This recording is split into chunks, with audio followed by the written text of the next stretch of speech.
오늘은 마태복음의 말씀 24번째 거룩한 고독이 필요한 때라는 말씀으로 함께 말씀을 나눠보고자 합니다. 4월 26일 날 우리 교회는 현장 예배를 재개했습니다. 2달 동안 코로나로 예배를 못 드리다가 온라인으로만 예배 드리다가 4월 26일 예배를 드릴 때 한 권사님이 오셨습니다. 그랬더니 그 권사님이 저를 붙잡고 목사님, 저는 온라인 예배 2달 동안 2번밖에 못 드렸어요. 자녀가 와서 연결을 해줬는데 그 다음부터는 자녀가 오지 못해서 연결을 못 받아서 저는 목사님 얼굴을 2번밖에 못 봤어요. 2달 동안 예배를 제대로 못 드렸고 목사님 얼굴도 못 봤어요. 너무 죄송해요. 권사님 뭐가 죄송해요? 제 얼굴 안 본 게 뭐가 죄송해요? 라고 얘기하면서 서로 안타까워했는데 그 권사님과 이야기하는 가운데 마음이 찡했습니다. 제 얼굴을 못 본 것이 죄송하다고 얘기하는 가운데 저는 이 권사님이 외로우셨구나 라는 생각을 했습니다. 우리 교회 어르신들은 교회에 오고자 대중교통 타고 한두 시간 오는 그 시간이 신나고 행복합니다. 이미 오시면서 외롭고 고독한 것들이 점점점 사라지죠. 우리 교회 마당들만 밟아도 정말 신나고 행복하고 즐거움이 느껴지죠. 그런데 온라인으로 예배를 드리니 그 버스, 지하철도 타지 못하고 가지도 못하고 신앙의 동료들도 만나지 못한다 생각하니 거기에다 온라인으로 예배까지 못 드리니 더 외롭고 고독하신 겁니다. 그런데 여러분 반대로요. 현재 코로나를 경험하면서 2달 현장 예배를 드리지 못하다가 다시 현장 예배를 드리면서 현장 예배 가장 많이 참석하는 출석률이 제일 높은 세대가 누군지 아십니까? 오히려 청년 세대입니다. 기성세대나 장년세대보다 우리 청년세대가 출석률이 더 높습니다. 왜 그럴까 알아봤더니 코로나로 교회들이 온라인 예배, 디지털 세대로 디지털의 문화를 받아들여서 예배도 각각의 목회 프로그램도 온라인 디지털 세대에 맞춰 바꿔가려고 하지만 실제로 그 온라인 디지털 문화는 이미 청년 세대들이 자신의 일상으로 늘 살아오던 것입니다. 이제 뒤에 쫓아가는 교회가 온라인으로 뭘 해보겠다, 디지털로 뭘 해보겠다라고 하는 것이죠. 그러다 보니까 온라인으로 예배를 드리고 SNS로 신앙을 지키려고 하는 것이 별로 우리 청년 세대들에게는 새롭지 않습니다. 그래서 오히려 현장 예배를 드리지 못하는 것이 청년 세대에게는 더 아쉽고 더 그립고 더 외로운 주일처럼 느껴지는 겁니다. 청년들은 일주일 내내 온라인으로 SNS로 디지털 문화 속에 살다가 주일만큼은 성전에 와서 신앙 동료들을 만나고 스킨십하면서 교회 생활을 하는 것을 즐기고 싶은데 코로나 때문에 그러지 못하니 외롭고 고독합니다. 그래서 현장 예배를 재개하니 어떤 세대보다도 청년 세대가 더 많이 출석하고 더 많이 모이는 것입니다. 이렇게 보면 우리 인간이 경험하는 외로움, 고독, 혼자됨의 공허함 이런 것들은 온라인 디지털 세대든 오프라인 현장 예배에 익숙한 세대든 어떤 세대에 상관없이 모든 이들은 외로움과 고독을 느낄 수밖에 없다라는 것이죠. 인간이라면 외로운 존재, 고독한 존재가 됩니다. 단편적으로 지금 저와 여러분 그리고 코로나19를 경험하는 모든 세대들은 어떤 상황, 어떤 조건이든 고독하고 외로운 마음을 갖게 됩니다. 그렇다면 우리 믿는 자들은 지금의 코로나19의 위중한 상황 속에서 단순히 경험되고 느껴지는 외로움과 이 고독한 마음을 내 기분 내키는 대로 배설하고 해결하고 내뱉는 그런 모습이 아니라 앞에서 제가 말씀드렸던 대로 점점점 이상한 일들이 일어납니다. 최근엔 가족끼리 있는 시간들이 많으니 가정폭력에 대한 신문기사가 참으로 많이 나오고 있습니다. 길거리에 그저 아무 이유 없이 폭행을 당하는 사람도 나오고 있습니다. 아마도 외롭고 고독한 지금의 이 상황 속에 내 기분 내키는 대로 배설하고 내뱉는 우리 인간의 모습이 아닌가 생각합니다. 그런 것이 아니라 적어도 믿는 자들인 저와 여러분은 그것을 영적으로 좀 더 신중하고 진지하게 생각하고 접근할 필요가 있다는 것이지요. 실제로 폴 틸리라는 신학자는 이렇게 얘기했습니다. 외로움이란 혼자 있는 고통을 표현하는 말이고 고독이란 혼자 있는 즐거움을 표현하는 말이다. 여기서 외로움은 세상에서 경험하는 혼자된 공허함을 말하는 것입니다. 세상 속의 외로움, 세상 속의 고독은 혼자 있는 고통, 나 혼자 있을 때 느끼는 고통을 얘기하는 것이다. 그러나 폴 틸리는 두 번째 있는 고독이라는 표현은 신앙적인 측면, 영적인 측면에서 혼자된 마음을 얘기합니다. 그러면서 폴 틸리는 이렇게 얘기하죠. 영적인 혼자됨, 영적인 고독, 거룩한 고독은 혼자 있는 즐거움이 될 수 있다라고 얘기합니다. 곧 믿는 자에게 고독은, 믿는 자에게 외로움은 때로 부정적이고 나쁜 것이 아니다라는 것입니다. 따라서 저와 여러분, 우리 그리스도인들은 지금의 코로나19 사태 속에 경험하는 고독함, 외로움, 혼자된 마음을 세상 사람들과 똑같이 처리하고 해결해서는 안 됩니다. 폴 틸리가 말한 대로 그리스도인들이 느끼는 외로움과 고독이 혼자 있게 된 즐거움이라면 그 안에 분명히 하나님의 목적과 뜻이 있다고 생각하고 그 가운데 신앙적으로 접근해야 합니다. 하나님은 저와 여러분을 항상 연합하고 함께하고 서로 교제하는 존재로 만들었습니다. 삼위일체 하나님이라고 하지 않습니까? 성부, 성자, 성령의 하나님, 삼위의 하나님이 함께 하시기 위해서 거룩한 관계성으로 서로 영적인 교제, 영적인 친교를 통해서 삼위 하나님으로 존재하십니다. 바로 우리는 그 하나님의 형상을 받은 자들입니다. 그렇다면 저와 여러분은 한 개체로서의 인간의 형상이 아니라 하나님의 형상으로 우리는 하나님의 형상을 함께 있을 때, 함께 연합할 때, 함께 교제할 때 참된 하나님의 형상을 회복할 수 있는 것입니다. 그런데 만약에 저와 여러분이 고독한 어떤 거룩한 고독, 하나님이 주신 외로움을 경험하게 된다면 그것은 반드시 하나님의 특별한 메시지와 뜻이 있다라는 것입니다. 우리는 원래 함께 교제하고 연합하는 존재인데 내가 어떤 영적인 혼자 있는 고독을 경험하게 된다면 그 가운데는 반드시 하나님의 뜻이 있습니다. 그렇다면 그것이 무엇일까? 그 거룩한 고독이 우리에게 느껴질 때 우리는 어떠한 하나님의 뜻을 그 가운데 발견할 수 있을까? 그 첫 번째는 거룩한 거절이 필요할 때 하나님은 우리에게 거룩한 고독을 주십니다. 거룩한 거절이 필요할 때. 오늘 본문을 보십시오. 예수님께서 산상에서 수많은 설교를 하셨습니다. 어느 목사님은 마태복음 5장에서 7장까지 나오는 산상수훈의 이 설교를 우리 목회자가 설교를 한다면 몇 달 동안, 아니 1년 이상 설교를 하게 될 거라고 얘기합니다. 그런데 예수님께서는 그 긴 하나님의 말씀을 짧은 시간에 집중해서 선포하시고 산에서 내려오셨습니다. 거기서 끝나지 않으십니다. 예수님은 내려오자마자 병자를 고치십니다. 나병 환자를 고치시고 백부장의 하인을 고치십니다. 그리고 오늘 본문을 보니 베드로의 집에 가서 베드로의 장모의 열병을 고쳐주십니다. 하루 종일 설교하시다가 그 고나고 피곤한 몸을 가지고 산에서 내려오셨는데 또 수많은 사람들이 달려들어서 고쳐주십시오 하는 것에 마다하지 않으시고 한결같은 마음으로 예수님은 그 병자들을 고쳐주시고 귀신을 쫓아주십니다. 그런데 성경은 그런 예수님의 치유 사역에 대해서 이렇게 얘기합니다. 17절입니다. 함께 읽겠습니다. 이는 선지자 이사야를 통하여 하신 말씀에 우리의 연약한 것을 친히 담당하시고 병을 짊어지셨도다 함을 이루려 하심이더라. 그냥 고치신 것이 아닙니다. 치유를 위해서 예수님께서 그 병자들의 아픔, 연약함 다 마음에 품으시고 공감하시고 동감하시고 그것을 영적으로 다 마음에 품으시고 친히 짊어지시고 치유를 하셨다라고 기록하고 있습니다. 산상수훈 하시는 것도 힘드셨을 텐데 또 산 밑에 내려오셔서 예수님은 본인의 모든 것을 쏟아부으면서 치유 사역을 하시는 것입니다. 산상수훈 이전에 마태복음 5장 이전에 말씀을 읽으시면 예수님은 가르치시고 전파하시고 고치십니다. 제자도 부르십니다. 그러다 산에 올라가셔서 산상수훈에 그 엄청난 말씀을 설교하시고 또 내려오셔서 병자를 고치시고 귀신을 쫓아내십니다. 사역의 수준과 정도로 말하면 피크를 치고 있는 거죠.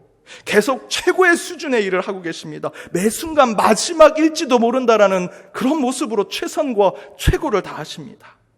그렇게 하이를 치고 정점을 치고 클라이막스를 서서 그 수준을 유지하면서 사역을 하는 중에 19절에 보니까 한 서기관이 제자가 되겠다고 찾아옵니다. 선생님이요 어디로 가시든지 저를 따르겠다라고 이야기합니다. 그러면서 제자를 삼아달라고 얘기하죠. 너무 좋지 않습니까? 어부들만 제자를 삼았는데 그 이후에 이제 말씀을 보면 세리를 제자로 세우고 별로 세상에 별 볼 일 없는 사람들을 제자로 삼으셨는데 바로 지금 서기관이 나 제자 삼아 주십시오라고 오는데 그냥 붙잡으면 될 것 같습니다. 예수님께서 가르치시고 전파하시고 고치시는 그 사역의 정점을 치는데 누군가가 와서 제자가 되겠다는, 그때 이 제자를 삼으면 정말 충성하지 않겠습니까? 최적의 제자라고 생각이 듭니다. 그런데 성경에서 예수님은 어떻게 하셨습니까? 20절입니다. 함께 읽겠습니다. 예수께서 이르시되 여우도 굴이 있고 공중에 새도 거처가 있으되 인자는 머리 둘 곳이 없다 하시더라. 여러 성경 주석을 보면 실제로 20절의 이 표현을 19절에서 서기관이 제자가 되겠다라고 하는 이 요청을 예수님의 방법대로 거절한 표현이라고 이야기합니다. 그러니까 이 20절은 이 서기관이 제자가 되고 싶다라고 하는 것에 거절을 한 것이죠. 그렇다면 왜 20절의 표현이 제자가 되겠다는 서기관의 요청에 예수 그리스도만의 거절의 표현일까? 그것은 여우도 굴이 있고 새도 거처가 있는데 나는 머리 둘 곳조차 없다라고 하는 이 말씀은 그만큼 예수님을 따르는 것, 주님의 길을 걷고 제자의 길을 걷는 것은 매우 힘들다라는 것을 표현하고 있습니다. 그렇게 제자의 길이 힘든 이유는 바로 20절에서 표현하고 있는 것이 무엇입니까? 너무 외롭고 너무 고독하다라는 것입니다. 아주 극단적인 것으로 이야기하는 것이죠. 풀어서 얘기하면 이런 겁니다. 너 이렇게 외롭고 힘든 거 그래도 너 제자가 되겠어? 너 서기관이잖아. 배부르고 등 따스하고 뭐든지 다 할 수 있는데 지금 내가 갖는 이 하나님의 길, 이 십자가의 길은 내가 거처도 없어. 내가 잠잘 곳도 없어. 누울 곳도 제대로 없는 너무나 힘들고 외롭고 고독한 길인데 너 그래도 따르겠니? 라는 극단을 보여주는 것입니다. 이처럼 때로 거룩한 고독에 대한 경험, 하나님이 주시는 외로움과 고독함은 무엇인가를 중지하고 그만두어야 할 때 하나님께서 허락하신 영적인 감정이라는 것입니다. 서기관을 제자로 삼으면 얼마나 좋았을까? 그러나 예수님은 하나님의 뜻에 따라 그를 거절하기 위해 자신의 거룩한 고독을 표현함으로써 하나님의 뜻을 지킵니다. 서기관은 제자를 삼으면 안 된다. 그것을 어떻게 표현하신 겁니까? 내가 가는 이 길이 너무 고독하고 외롭다. 이와 같이 하나님은 때로 우리가 어떤 일에 정중한 거절이 필요할 때 거룩한 고독을 경험하고 그것을 표현하게 하신다라는 겁니다. 어떤 한 분이 찬양 집회를 갔다 오셔서 성령 하나님을 신비적인 차원의 체험을 하게 되었습니다. 그리고 저를 찾아왔습니다. 목사님, 제가 성령 하나님 만났습니다. 예배 때 제가 찬양할 수 있게 해주세요. 예배 때 반주자 별로 없는 것 같은데 제가 반주하게 해주세요. 저 특송하게 해주세요. 저 간증하게 해주세요. 예배 때 저 목사님 말씀하는 설교도 제가 한번 하고 싶습니다. 저 뜨겁습니다. 성령님이 제가 불을 넣어주셨어요. 저 예배 때 뭐 하게 해주세요. 라고 얘기하십니다. 제가 섬기던 교회 반주자가 없었습니다. 정말 절실하게 필요했습니다. 또 예배 때 헌신하고 열심을 다하는 성도님이 필요했습니다. 당장이라도 그분을 붙잡고 좀 해주십시오. 제가 설교단도 한번 내드리겠습니다. 하고 싶었지만 그분을 만나고 이야기하는 중에 성령님께서 제게 말씀해 주십니다. 아니다. 그분은 예배 시간에 뭐든지 다 하겠다라고 열심 있게 열정으로 얘기했을 때 제가 이렇게 대답했습니다. 알겠습니다.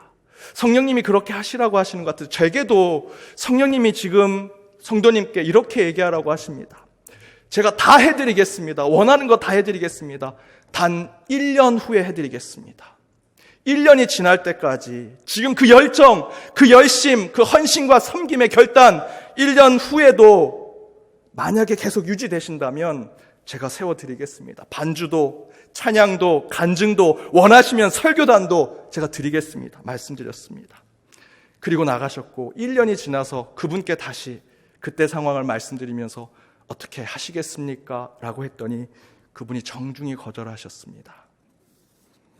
여러분, 하나님을 만나는 신앙의 과정은 결코 인생의 피크를 쳐서 항상 저 위에서 가장 흥분되고 가장 충만하고 가장 열정적인 신앙이 항상 유지되는 것이 절대로 아닙니다. 우리의 신앙은 어느 때는 기도의 응답이 돼서 항상 높은 곳에 있는 것 같지만 때로는 가장 밑바닥에서 기도의 응답이 안 되기도 합니다. 벽에다 대고 기도하는 것 같습니다. 허공에다 대고 기도하는 것 같을 때가 있습니다. 성직자인, 목회자인 저도 때로는 치유의 역사, 은사가 곳곳에서 일어나기도 합니다. 그러나 어느 때는 아무리 기도해도 내 자녀의 감기도 낫지 못하게 하는 기도가 될 때가 있습니다. 여러분, 신앙은 파도처럼 높이 올라갔다가도 내려올 때가 있는 것이죠. 세게 파도가 쳤다가도 어느 때는 잔잔한 파도일 때도 있습니다. 그래서 우리의 신앙은 찬양으로 뜨거워졌다가도 때로는 영적 고독을 경험해서 한마디도 찬양하지 못할 때가 있는 것입니다.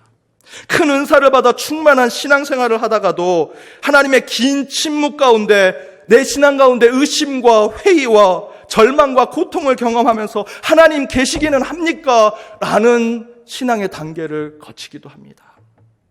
따라서 여러분, 어느 순간 거룩한 고독을 경험하시게 된다면 가시던 길을 멈추고 하나님의 목소리를 들으셔야 합니다.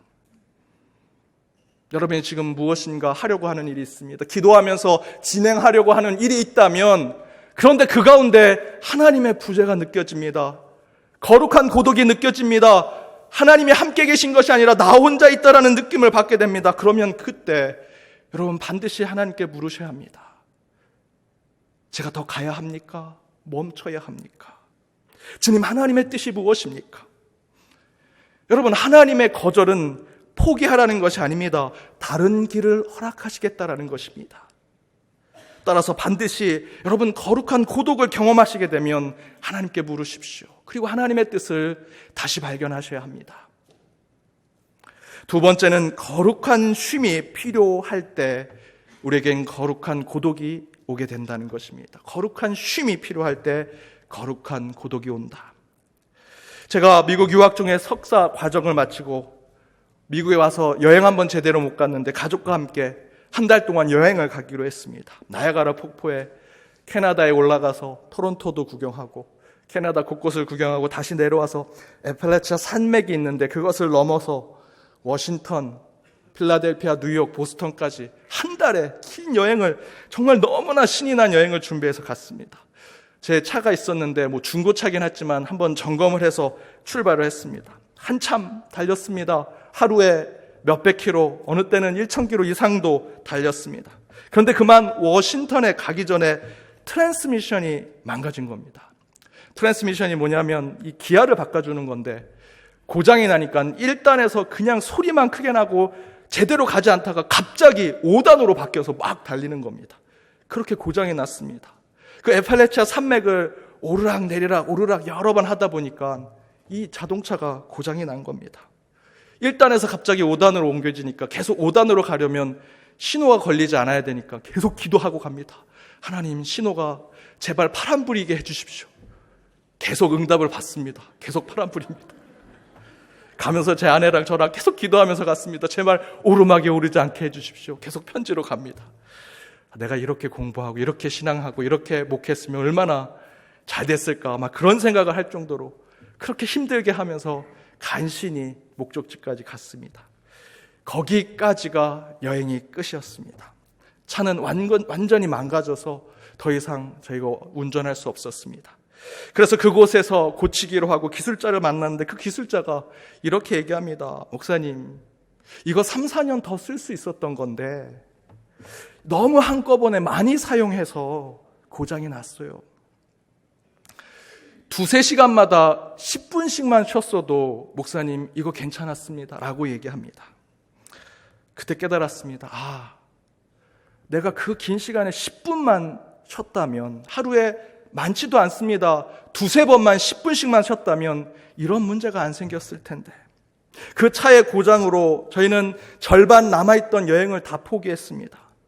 제가 졸업하면서 가장 큰 장학금을 받았는데 그 장학금 하나님이 어디에 쓰라고 하셨냐면 그 고장난 거 고치라고 주신 거였습니다. 그리고 저희의 여행은 악몽이 되었습니다.